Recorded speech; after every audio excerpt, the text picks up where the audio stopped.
This is the second vision of Enoch, after the descent, after the sealing of the watchers, after the blood had dried.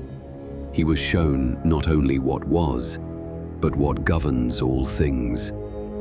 The heavens opened, and the laws that bind stars to sky and soul to body were revealed. And the angel said, "Look, Enoch, and behold the structure of creation. All that moves obeys law. Even the sun kneels to the command of the Most High." And Enoch looked and understood. He saw the course of the moon, its waxing and waning not by chance, but by decree. He saw the storehouses of the sun, where its light was measured and prepared.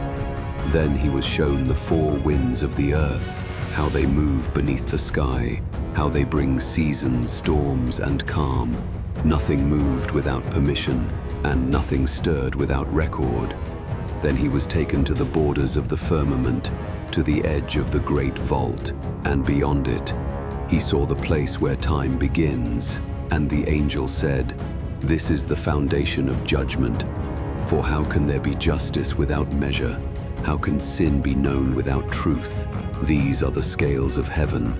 And Enoch saw the tablets of heaven, books not made of ink and paper, but of memory and vibration. They recorded not just deeds, but intentions, weights, patterns. And the angel said, "Now you know why judgment comes. It is not wrath, it is balance restored." Then the angel took Enoch to a place unlike the others, a prison of flame, not consuming, but eternal. And within it, he saw the watchers, those who had descended, those who had sworn the oath on Mount Hermon, those who had corrupted the world. Now they were silent. Their eyes once held stars. Now they held regret. They were neither asleep nor awake, neither alive nor truly dead, suspended in judgment. The silence was not peace, it was sentence. And the angel said, "These are the sons of heaven who left their station.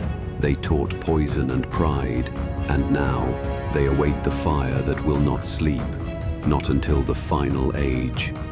Then Enoch was taken deeper still, through chambers of wind and fire, past pillars of cloud and mirrors of time, and he arrived at the place where souls await their sentence, the valley of waiting. These were the souls of the dead. Some cried for justice, some pleaded for mercy, others said nothing at all. Their voices did not speak to ears, but to the scales, and the scales never lied. And Enoch trembled, for he saw that even the smallest act carried weight in the unseen. A thought, a whisper, a moment of silence. All were known, all were weighed. Then the angel led him away. The valley faded behind them. Ahead, something brighter loomed. A city of light, not built by hands, not resting on earth. The place of the righteous. Asius, and the angel said, "Here dwell those whose names are sealed in the book of life, not because they were perfect, but because they remembered, because they turned back." Then the angel brought Enoch to the heart of heaven, a court not of stone, but of resonance, a place where thought became voice, and truth had no shadow. And seated within were the watchers who never fell, the holy ones who remained. Around them, thrones of flame, above them, eyes of fire. Before them, the scrolls of judgment, and then the names were spoken. One by one, the watchers were called, not shouted, not condemned, simply named. And in the naming, their acts unfolded, like echoes sent forward into time. Enoch stood as witness, not as accuser, not as judge, but as the scribe, and he wept, for he saw not only what they had done, but what they had become. Then a voice thundered, not loud but absolute. "The sentence is passed. Let the watchers be bound until the day of the great fire. Let Azazel be cast into the shadow. Let their children be erased from the surface of the earth." And the court fell silent. Enoch turned his eyes to the earth below, and he saw the last of the giants falling in battle, cities crushed, forests burned, and oceans rising. The beginning of the flood had already stirred, and the angels were dispatched, 7 in number, each with a task. 1 to shut the abyss, 1 to bind the rebels, 1 to purge the heavens, and others to strike the earth's balance once more. Enoch wrote all he saw, the names of the angels, their purposes, their paths, for though mankind would forget, the words would remain. And then the final seal was broken, not by destruction, but by design. The earth was ready, the waters would rise, and the words of Enoch would be sealed away until the age of remembering. And the angel brought Enoch to the edge of time, a place beyond seasons, beyond kings, beyond memory. There, stretched before him, was a map not made of land, but of time itself. Ages laid out like rivers, generations like threads, everything flowing toward judgment and return. He saw the flood, the waters rising, the earth washed clean of giants and wickedness, and then he saw it return. Greed, violence, the desire for power, the hunger to reach what was forbidden. And Enoch asked, "Will they never learn?" The angel replied, "They will learn, and then forget, and then remember." This is the rhythm of the fallen world. And he was shown kings and empires, great ones who rose from dust, only to fall again into silence, their names carved into stone, forgotten by the wind, yet their deeds remained, echoes in the soil. Then Enoch was shown something stranger still, a vision of metal and fire, of towers reaching into the heavens, of men speaking in unison, then suddenly divided. The tower, the echo of the Watcher's first sin, and the angel said, "They try to climb but have not learned to bow. They seek what was lost, but not how to hold it. So confusion becomes the mercy that halts their ruin." Enoch saw all of it, and more. Cities buried, kingdoms swallowed by sand, scrolls drowned in ink. And yet, truth always returned. And Enoch understood that the flood had not ended the fall. It had only bought time. The judgment would return. The fire would descend, and the watchers, still bound, would stir once more.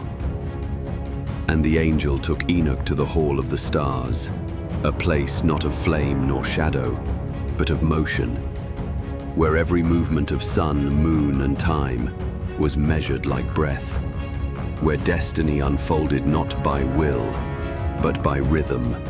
There he saw the heavenly calendar, the cycles of light, the appointed times of harvest, of drought, of renewal, and the gates of the sky, 12 in number, each releasing the sun at its appointed hour, each closing again in silence. And the angel said, "The sun rises through 6 gates in the east, and sets through 6 in the west. Each month shifts its path. Each year resets the breath of the world. This is not chaos, it is law." Enoch saw the course of the moon, how it followed the sun, how it waxed and waned in harmony with tides and breath. He saw the stars, not as lights, but as beings, keepers of time, and he understood.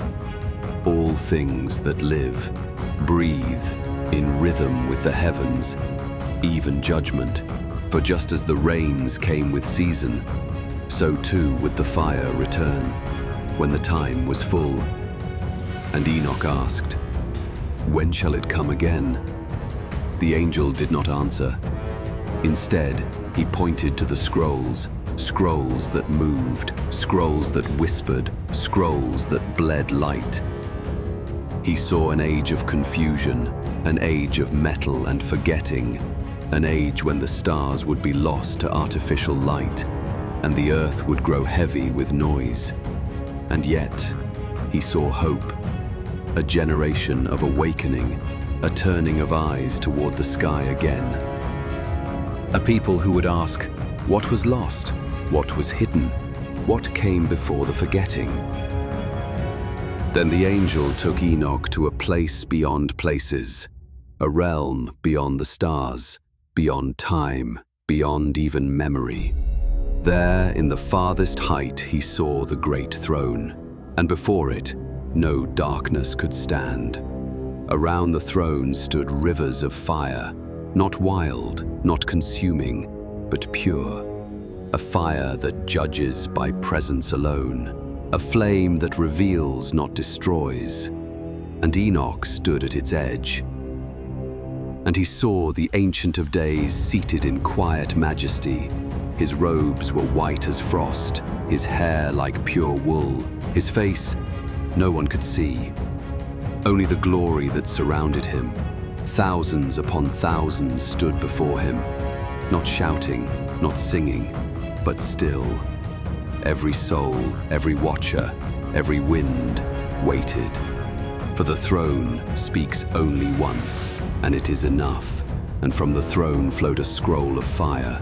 It unrolled across the sky, and upon it were the deeds of every age, every empire, every whisper, every fall. And the angel said, "This is the book of judgments. Its fire does not burn flesh, but consumes lies. Nothing escapes it, nothing distorts it, for this fire is truth." Then Enoch saw the lake of fire, prepared not for man, but for angels, for those who knew and still rebelled, for those who held light and twisted it. It burned beneath the mountains, waiting, patient, and Enoch understood that this was not cruelty, but containment, a place for power unrepentant, a boundary for those who had broken all boundaries, a mercy for the rest of creation. Then the angel who had walked with Enoch since the beginning turned to him and said, "You have seen the descent. You have witnessed the judgment. Now, see what lies beyond." And he showed Enoch a vision, not of the past, but of the future. He saw a new earth, a world renewed, where righteousness lived, and the children of men walked without fear. No more giants, no more watchers, no more silence between heaven and earth. And he saw the chosen one sitting upon a throne of light, not as a tyrant, not as a conqueror, but as a shepherd. And all nations gathered to hear him speak, and justice flowed like water, not imposed, but welcomed, for every heart knew its place. And the memories of the old world faded like morning mist. Then the angel showed Enoch the end of time, not destruction, but transformation. The stars did not fall, they realigned. The heavens did not collapse, they opened, and the angel said, "This is the renewal of all things. This is what the watchers could not see, that beyond pride and power, there is peace. And that peace is the true throne." Then Enoch was silent. He had no more questions, no more fears, only understanding. And he bowed, not to the angel, but to the design.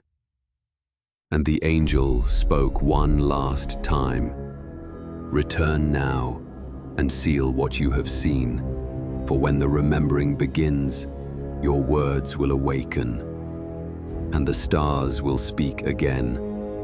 And so Enoch descended, not in fire nor thunder, but in silence.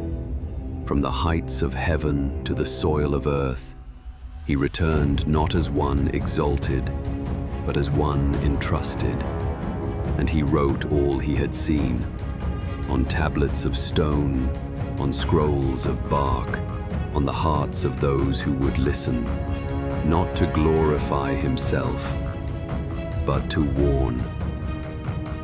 He told them of the watchers, of their oath, of their fall, of how knowledge, when stolen, becomes poison, and how pride can shatter the gates of heaven. He spoke of judgment, of fire prepared not for vengeance, but for correction. He described the throne, the scrolls, the lake that burns not with hate, but with truth. And he spoke of the return, of a future earth healed, of a chosen one who would not conquer, but restore, of a people who would remember what the world tried to forget. Many laughed, some listened, a few believed. And to those few, Enoch gave the words, not for their time, but for ours. Then Enoch vanished from among them, not taken by death, but withdrawn. The records sealed, the truth hidden, until the world would be ready to know. And the generations passed, empires rose, languages changed, fires burned libraries, and new gods were named. But the words endured, waiting for ears that could hear them again.